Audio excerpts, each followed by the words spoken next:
അമ്പൂരിക്കാരുടെ ചിരകാല സ്വപ്നം യാഥാർത്ഥ്യമായി. അമ്പൂരി കുമ്പിച്ചൽ കടവ് പാലം നാടിന് സമർപ്പിച്ചു.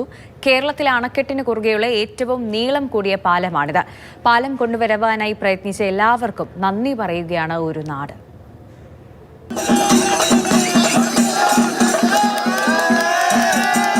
നെയ്യാർ ജലസംഭരണിക്കപ്പുറത്തുള്ള ആദിവാസി മേഖലകൾ അടക്കമുള്ള സ്ഥലങ്ങളെ പുറം ലോകവുമായി ബന്ധിപ്പിക്കുന്ന ഒരു പാലം, അതാണ് മുഖ്യമന്ത്രി ജനങ്ങൾക്ക് തുറന്നു കൊടുത്തിരിക്കുന്നത്.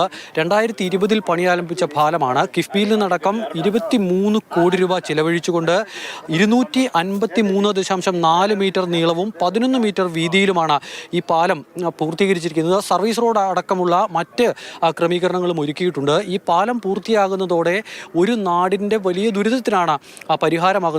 കാലങ്ങളായി ഇവർ അനുഭവിച്ചിരുന്ന പ്രതിസന്ധിക്ക് പരിഹാരമുണ്ടാകുന്നു.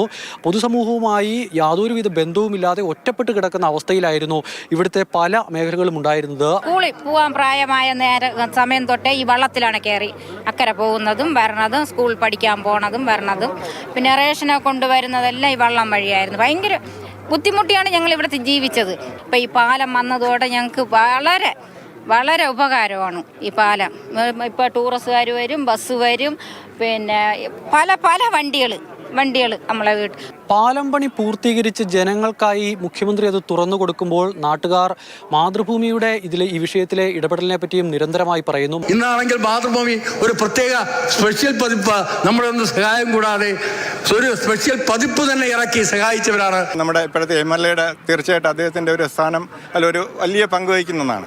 അതിനേക്കാൾ അപ്പുറം മാതൃഭൂമി കൃത്യമായിട്ടും എപ്പോഴും നിരന്തരം ഇങ്ങനെ ഒരു പാലത്തിനെ കുറിച്ചുള്ള ഒരു അവസ്ഥയും ആൾക്കാരുടെ കഷ്ടപ്പാടും കണക്കിലെടുത്തുകൊണ്ട് അത് വരാൻ വേണ്ടിയിട്ട് ഒരുപാട് ആൾക്കാർ ആഗ്രഹിച്ചു. അതിൻ്റെ ഒരു വലിയ പുണ്യമാണ് ഇപ്പോൾ നടന്നുകൊണ്ടിരിക്കുന്നതെന്നാണ് എൻ്റെ ഒരു വലിയ സന്തോഷകരമായിട്ട് അഭിപ്രായം. നിയമസഭാ തിരഞ്ഞെടുപ്പ് അടുത്തിരിക്കെ സർക്കാരിൻ്റെ ഏറ്റവും പ്രധാനപ്പെട്ട വികസന നേട്ടങ്ങളിലൊന്നായി അമ്പൂരിയിലെ ഈ പാലത്തെയും സർക്കാർ ഉയർത്തിക്കാട്ടുകയാണ്. തിരഞ്ഞെടുപ്പിൽ ഇത് ഗുണം ചെയ്യുമെന്നും സർക്കാർ കണക്കുകൂട്ടുന്നു. അമ്പൂരിയിൽ നിന്നും രതീഷിനൊപ്പം അമൽ തേനമ്പറമ്പിൽ, മാതൃഭൂമി ന്യൂസ്, തിരുവനന്തപുരം.